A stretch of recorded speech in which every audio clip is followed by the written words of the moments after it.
So speaking of that, what type of beans do you guys want to play? Chocolate beans. Chocolate beans. Welcome to the backyard farm.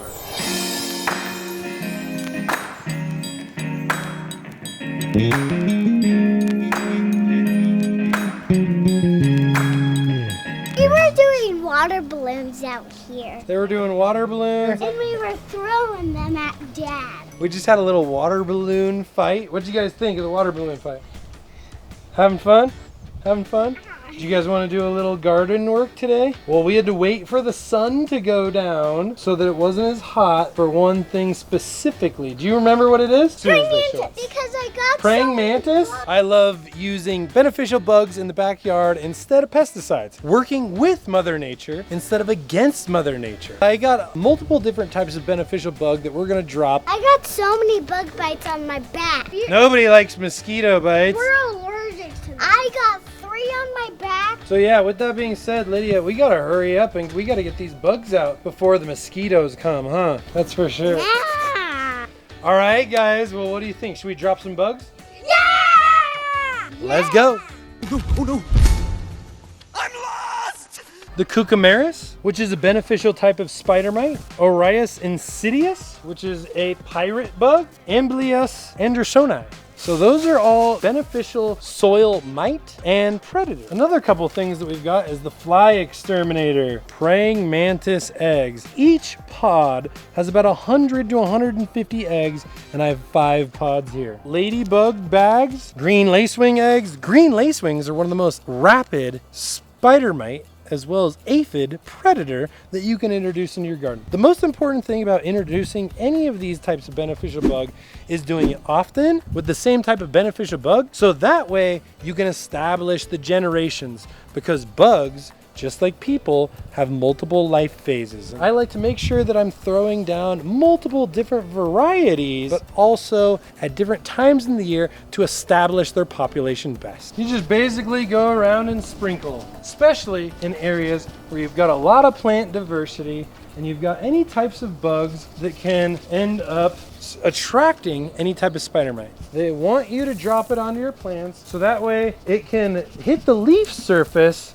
and at the end of the day, it's not gonna mess with anything. They're microscopic, you cannot see them. They're stuck to the vermiculite and the grain in this particular case. Grapes are kind of notorious for carrying some diseases. Why? Because they're annuals. They live for a really long time. They have a lot of woody growth, and at the end of the day, that woody growth attracts a lot of different mite and bug. Start establishing your beneficial bug colonies early and often to make sure that by August or September, you don't even have to think about bugs. It's actually really fun. I harvest the cockapoo roasters in the summer every morning. I take them for a snack for school and a morning snack. We're getting really excited for this to be farm food in the future. Yes, the tacos do so much better with our peppers and tomatoes. Summertime tacos are epic. Hey, let me teach it to her. It's beans, magic fruit. The more you eat, the more you chew. Beans, the more you eat, the more... Beans, magic fruit. The more you eat, the more you chew. Dinner time at the Dooleys. Yes! I think I blew my band. Talk about two proud parents over here right now. You're tooting on your tacos. That in a perfect world, we'd have all the different varieties and we could like track photos of the fruits we harvest. Plant guide. Plant guide. Backyard farming plant guide? Yes.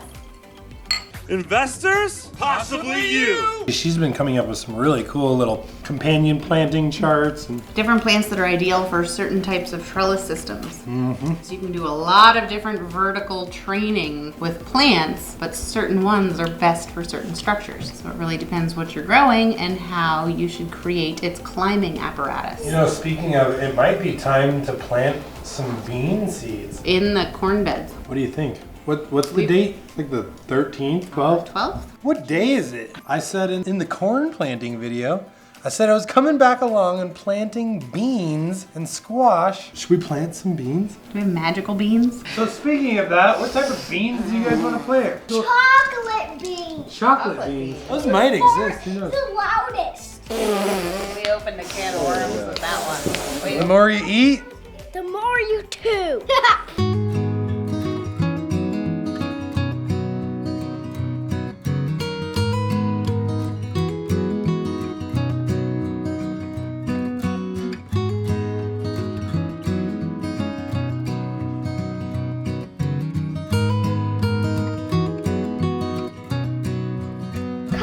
at how much it's grown. It was about this tall when we got it. Now it's really tall. And a Concagua roaster, This isn't a Concagua roaster. which is a type of pepper.